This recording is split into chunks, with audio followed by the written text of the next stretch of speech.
In part one of our series about fire-resistive standards for fire protection, we studied the regulation of interior wall and ceiling finishes. In part two, we'll explore fire-resistive requirements for structural members.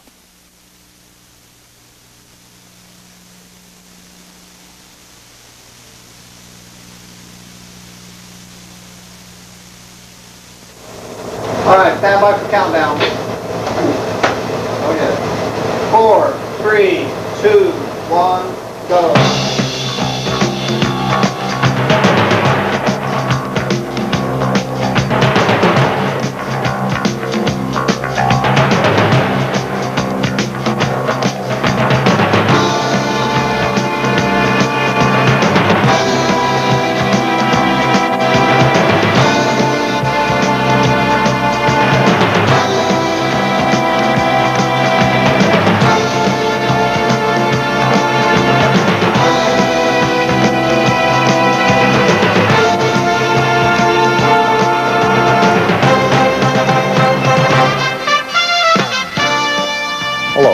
I'm Casey Jones. Welcome again to our series about fire-resistive standards for fire protection. There are two basic assumptions about fire resistance in buildings. The first assumption is that fire-resistive construction should provide a barrier against the movement of fire into other parts of a building. The second assumption is that fire-resistant construction should provide protection to the structural frame. Now, in the first case, the barrier contains a fire, thus allowing time for building evacuation and limiting the area of damage until the fire is suppressed. In the second case, structural protection prevents building failure. For combustible structures, such as wood, the protection prevents burning. For non-combustible structures, such as steel, the protection prevents thermal expansion, which can lead to distortion and buckling. This program is about fire-resistant protection of structural members, as regulated in the Uniform Building Code Section 4303 and in the UBC standards. Now, if you're from a jurisdiction which hasn't adopted the UBC, this program will still be quite helpful to you because we'll be referencing nationally recognized standards. To assist us in our discussion, I'm going to use a simple case study based upon a couple of assumptions. First, though the information contained within this program is useful to anyone who needs to better understand fire-resistant protection of structural members, I'm going to assume you are a building code regulator. Second, let's assume that you've met with a designer to discuss a project he's planning to submit for your review. Based upon the anticipated use and size of the building, you've informed the designer that the building will have to meet minimum requirements for fire-resistive non-combustible construction, specifically what the Uniform Building Code refers to as Type 2 FR construction. In this program, I'll give you some background which will help you determine whether sufficient documentation is being provided by the designer to assure proper fire-resistant protection of structural members in the building. Now, by study of this videotape and the accompanying reference manual, you'll better understand and more efficiently use the requirements for fire-resistant protection of structural members. I'm going to tell you about some important definitions, fire-resistive classification through fire testing, and examples of ways an hourly rating may be achieved through test listings.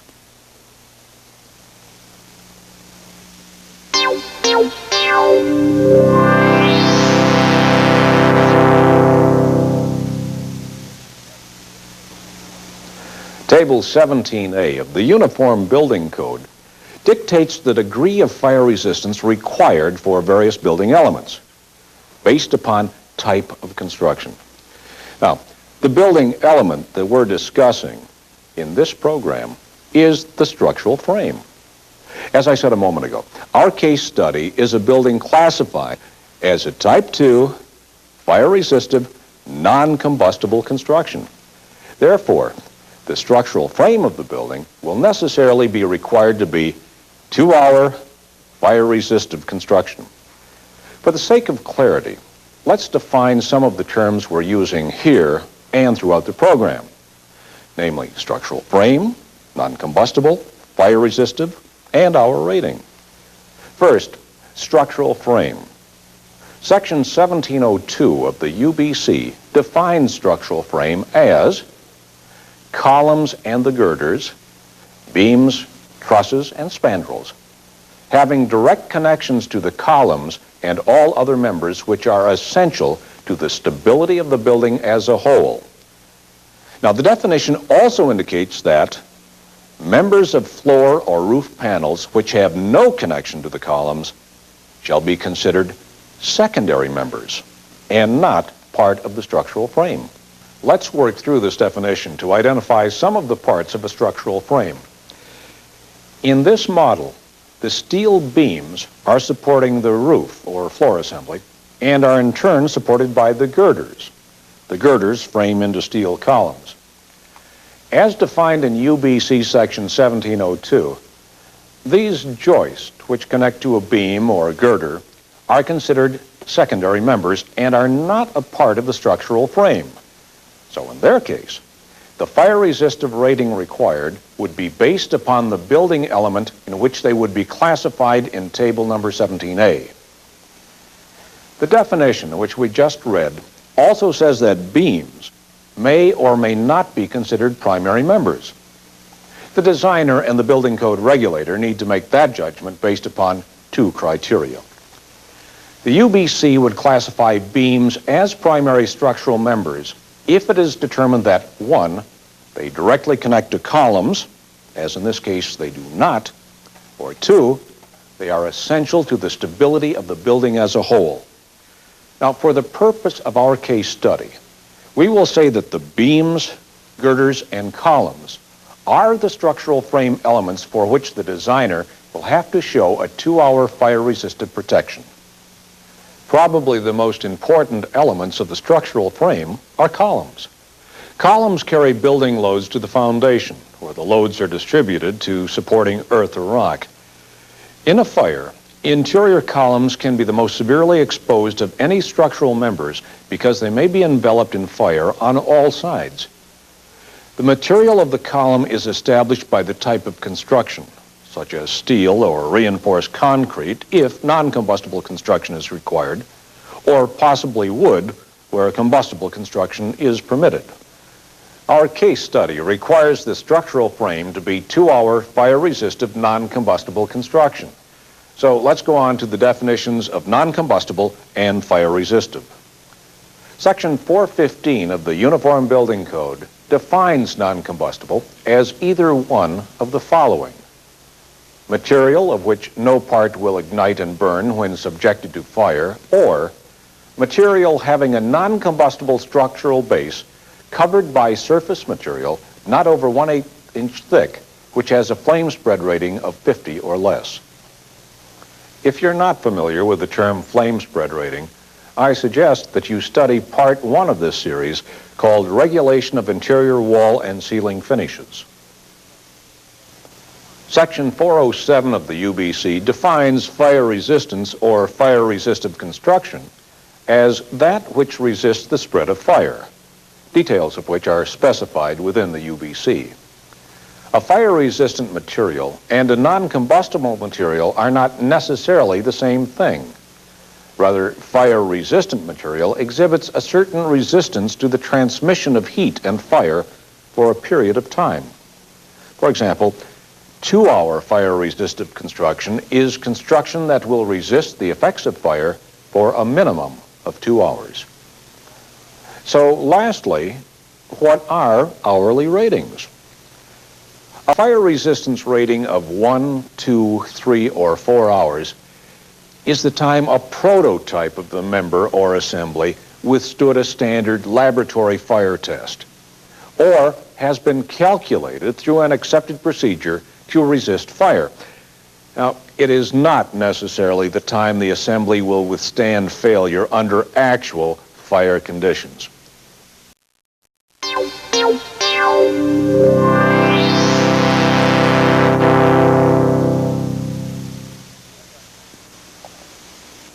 As I mentioned a few moments ago, One way the code assigns fire resistance ratings to building elements is by determining the building's type of construction. Now, in our case study, the Type 2 fire-resistive building, the building code regulator has required that the structural frame must be non-combustible. And he has required that the structural frame must be protected against fire exposure in such a manner that it would be assigned a fire resistance rating of at least 2 hours. So how does the designer create a 2-hour non-combustible structural frame? And how can the building code regulator be assured that the design will in fact meet the fire resistive requirement? Well, as I mentioned earlier, the hourly rating classification is based upon laboratory testing or approved calculations. UBC Chapter 43 requires that material or the assembly of materials that comprise fire-resistive construction may be approved by the official based upon one of 2 ways. 1, test evidence in accordance with requirements set forth in UBC Standard number 43-1, or calculations in accordance with UBC Standard number 43-9. The use of calculations in determining fire-resistive construction will be the subject of a future program. In this program, we're focusing upon the more common practice of classification by testing. Uniform Building Code Standard number 43-1 is entitled Fire Test of Building Construction and Materials. It is based upon the American Society for Testing and Materials Standard E119.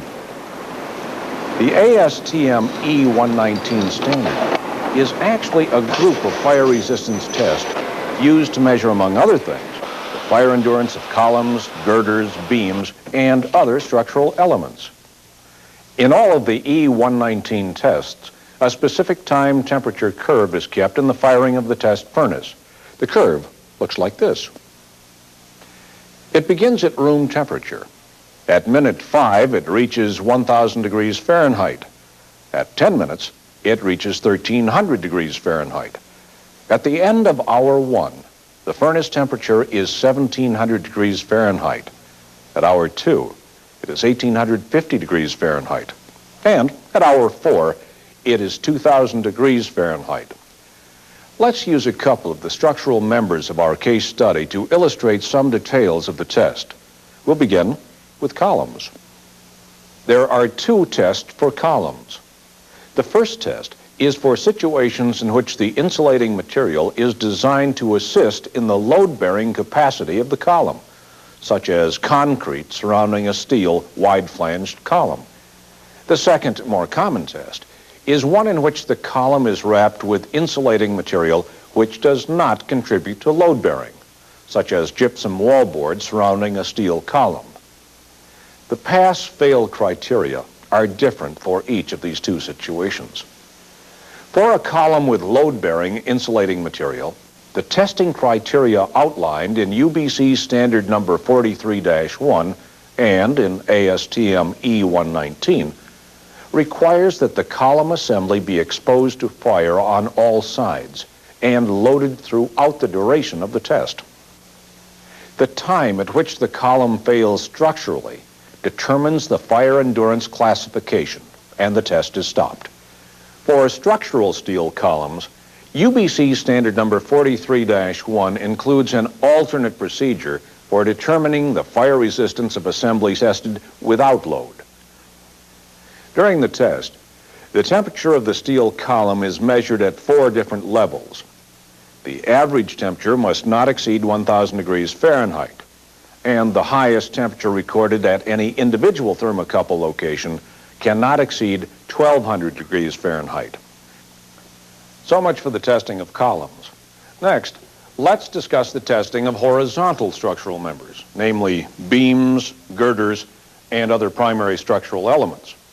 Fire test procedures usually require that beams, girders, floor and roof assemblies, and other structural elements be loaded in a manner calculated to develop as nearly as practical the theoretical working stresses expected in their design. Over the years, this has led to a dual classification system for horizontal structural members. Those 2 classifications are restrained, and unrestrained. The restrained and unrestrained classifications have to do with the manner in which elements within a building resist the effects of heat in a fire.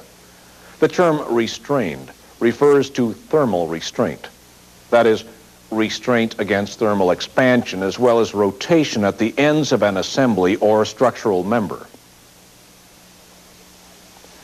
Using this foam rubber I-beam as an example, if a structural beam of uniform cross-section is subjected to heat on its bottom surface, such as would be the case in the standard test furnace, it will attempt to expand in all directions, with a longitudinal expansion being the primary component. Now, if the beam is uniformly restrained at the ends so that it cannot expand, compressive stresses will be built up within the beam, and in effect, it will be beneficial toward improving the beam's ability to sustain the applied load during the fire test.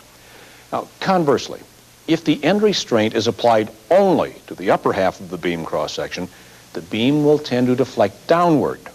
And in this case, the restraint will be detrimental to the quality of the beam to sustain the applied load. This could lead to premature building failure in a fire. There is general acceptance about the classification of some systems as restrained or unrestrained. For instance, steel framing is typically classified as restrained. Also, concrete framing lends itself to be restrained. For example, all types of cast-in-place floor or roof systems where the floor system is cast with the framing members. Now, an unrestrained condition would be all types of wood construction, beams, girders, columns, joists, all types of wood framing members and their connections must be classified as unrestrained.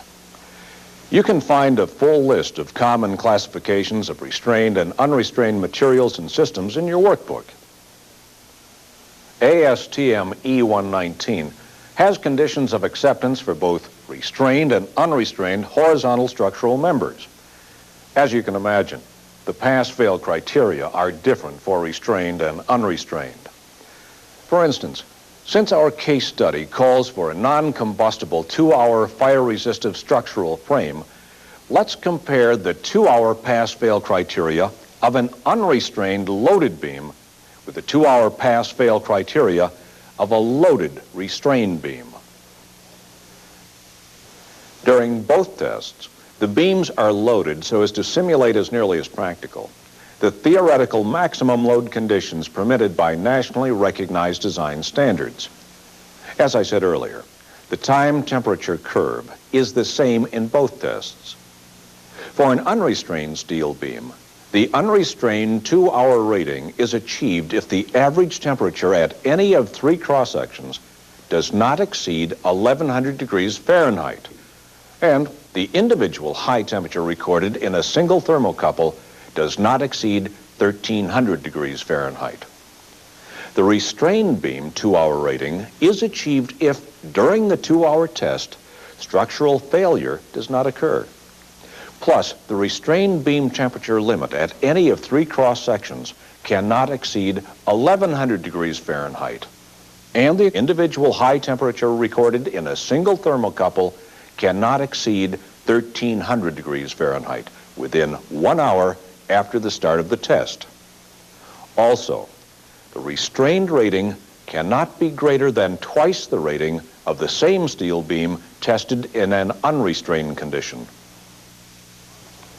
Though in some cases the amount of thermally protective materials necessary to pass the 2-hour restrained test are less than the amount necessary to pass the 2-hour unrestrained test, the design criteria for the restrained condition are sometimes more difficult to achieve, and an exercise of engineering judgment is often necessary to determine what constitutes restraint.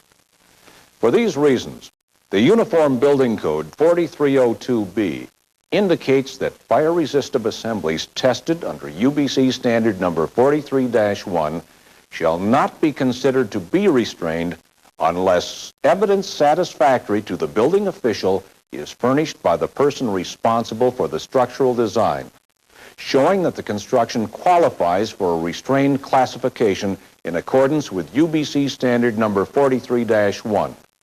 Restrained construction shall be identified on the plans.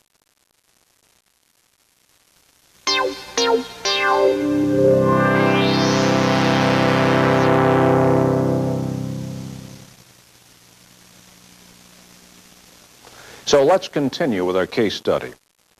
We've established that whatever design the building code regulator will be given for the Type 2 fire-resistive non-combustible building, it will have to be based upon fire resistance tests. And based upon table number 17A, the structural frame will have to satisfy a 2-hour fire resistive requirement. Now, it's the designer's responsibility to provide the test documentation which will show that all of the various building elements achieve their required fire resistance ratings.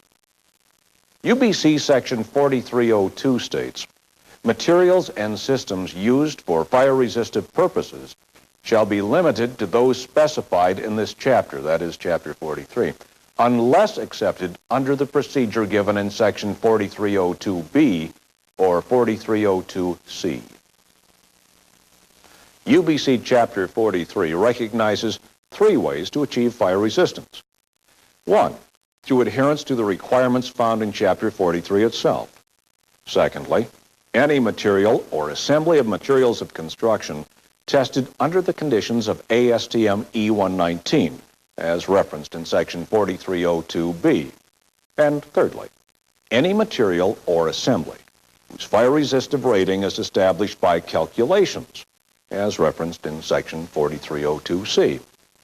Now, regarding the first way, UBC Section 4303 is the section which regulates fire-resistive protection of structural members, so let's turn there. Section 4303A states, structural members having the fire-resistive protection set forth in table number 43A shall be assumed to have the fire resistance ratings set forth therein.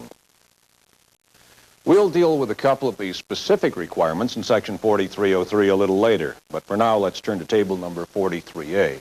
As you can see, it's titled Minimum Protection of Structural Parts Based Upon Time Periods for Various Non-Combustible Insulating Materials. The 7 vertical columns of the table have 3 major groups. They are Group 1, structural parts, and Group 2, the number designation and description of insulating materials used. Now, both of those are called items and comprise one group, Group 2.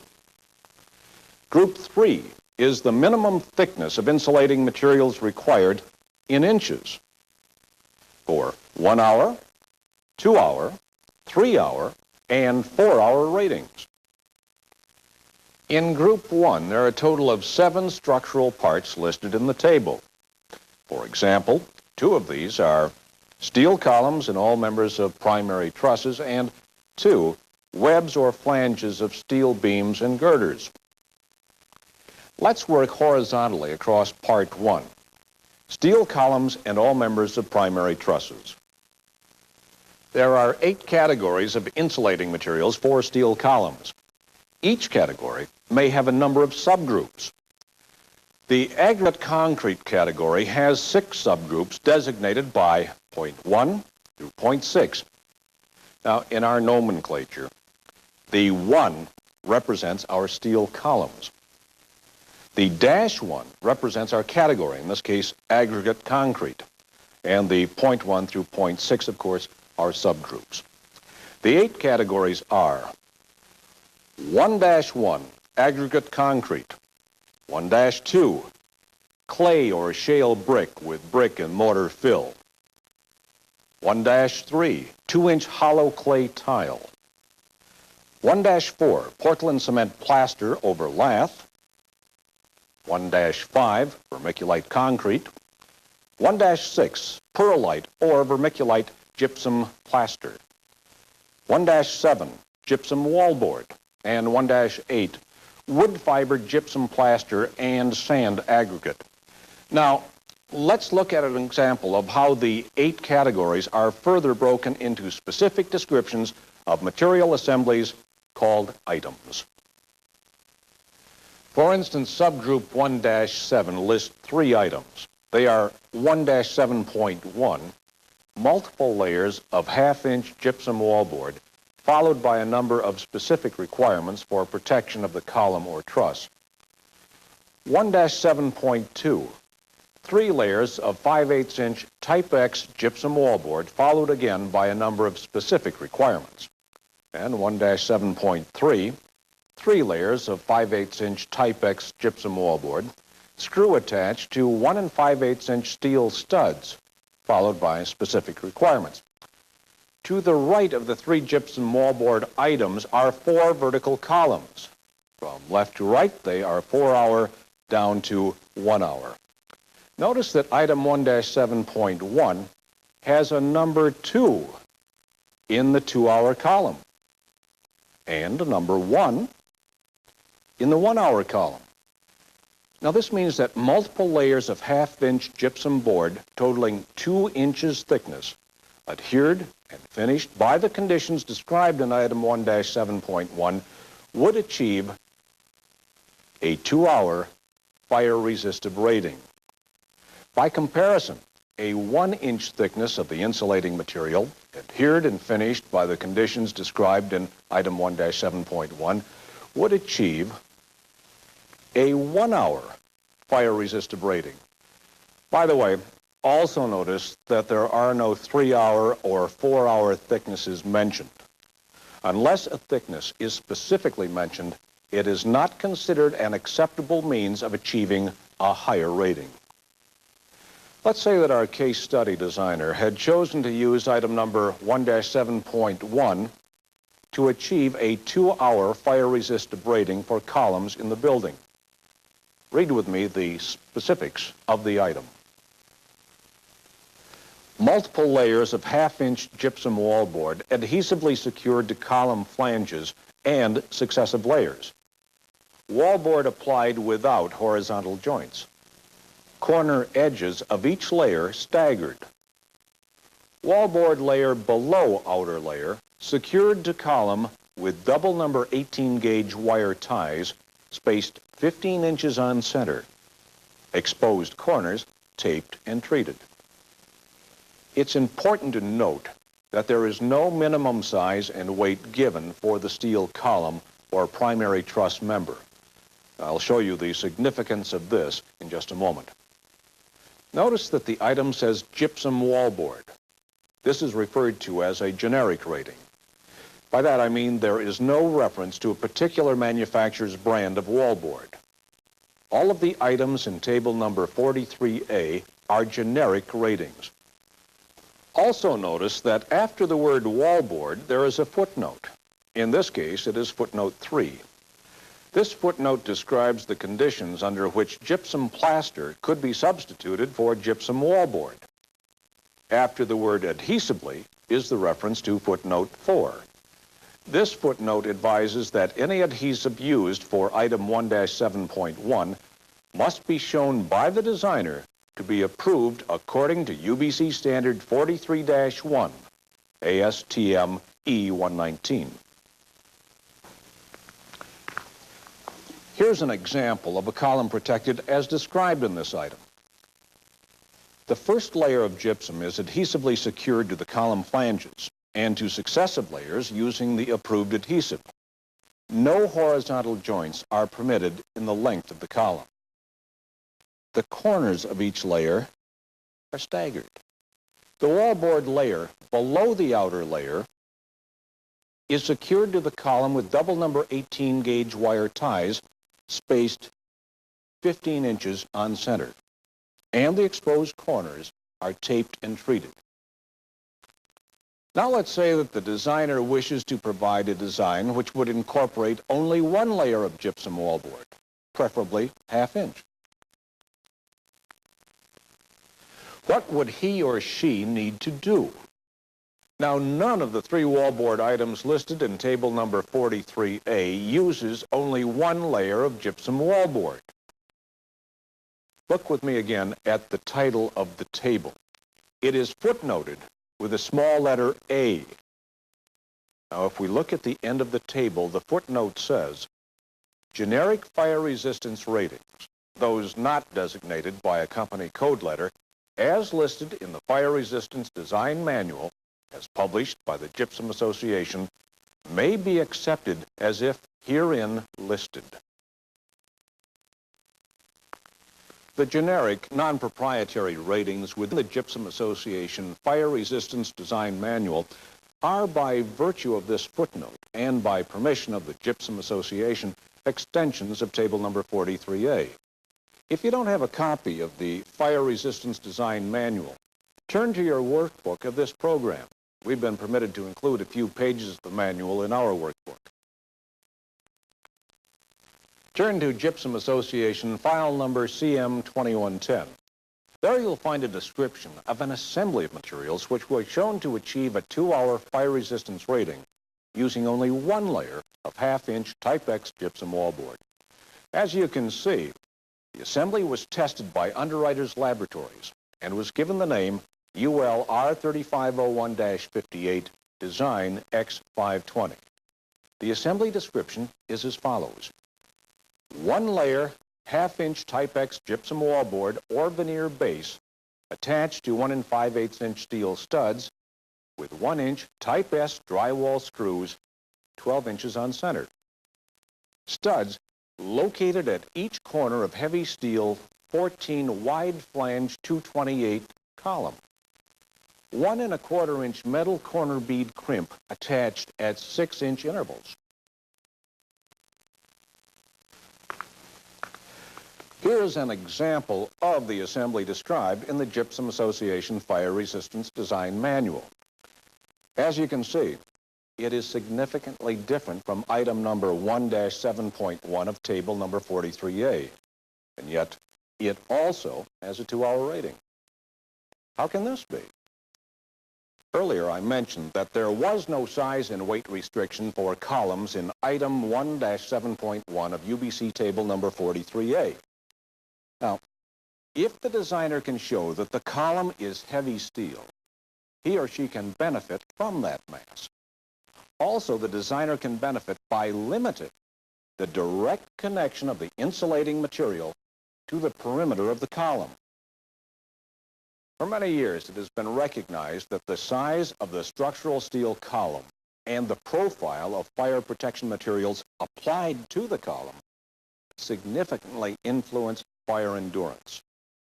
This influence has now been directly related to 2 well-defined parameters. 1, the mass or weight of the column, and 2, the heated perimeter. The importance of mass is illustrated by our 2 examples, typical fire-resistant column assemblies. The first is a W10 by 49. The second is a W14 by 228. The second column requires a lot less thickness of fire protection to maintain the same classification as the first column. Now, the reason that mass is so important is the thermal capacity of steel. The more massive a section, the more total heat is required to raise its temperature to any given level. In fact, it has been demonstrated that totally unprotected massive structural steel columns are capable of developing fire endurance classifications in the range of 1 hour. The second factor which influences the fire endurance of structural steel columns is the heated perimeter, defined as the inside perimeter of the fire protection material enclosing the column. This factor is illustrated in this figure, which shows the heated perimeter for several common fire protection profiles and structural shapes. The heated perimeter is important since it characterizes the perimeter through which heat is transferred from a fire to a protected steel column. For example, it has been found that a contour profile of a typical wide flange column will require approximately 50% greater thickness of protection to attain the same classification as an otherwise identical column with box protection. In the case of this assembly, the perimeter is only the thickness of this flange, touching only in 4 points. A third factor which makes it possible for our second example to achieve a 2-hour rating with 1/4 the insulating material is that the half-inch gypsum wallboard referred to in design X520 is Type X. In the case of gypsum wallboard, 2 general types are readily available, regular and Type X. Type X wallboards have specially formulated cores that provide greater fire resistance than conventional wallboard of the same thickness. So we've looked through table number 43A, and we've seen that there is an extension of table number 43A in the generic listings of the Gypsum Association Fire Resistance Design Manual. Are these the extent of test which the building code regulator may approve for fire-resistant construction? No. As we mentioned earlier, any fire resistance test conducted under the conditions of UBC Standard 43-1, ASTM E119, can be accepted. For instance, the proprietary listings in the fire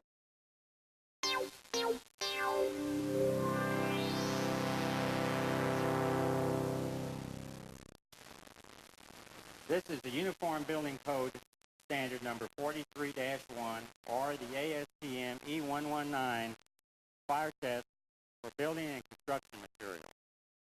The primary purpose of this test is to evaluate the fire resistance characteristics of materials or assembly. Prior to the application of the fireproofing materials to the beams or to the columns, thermocouples are placed at various locations on the steel member and then covered with the fireproofing material. During the test, columns are typically unloaded unless the fireproofing material is required to carry load during the test.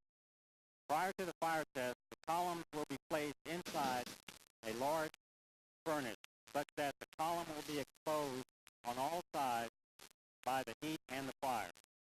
For tests of beams and girders, those types of materials are typically mounted on top of the furnace and are exposed from three sides to the fire and to the heat. The conditions of acceptance vary according to the specific assembly being tested. In general, however, the pass-fail criteria is based on the heat transmission through the fireproofing material to the steel. Well, that's it. I've given you some facts to help you determine whether sufficient and accurate representation of being provided by the plan to assure proper fire resistance protection of structures and buildings. Important definition of fire. Our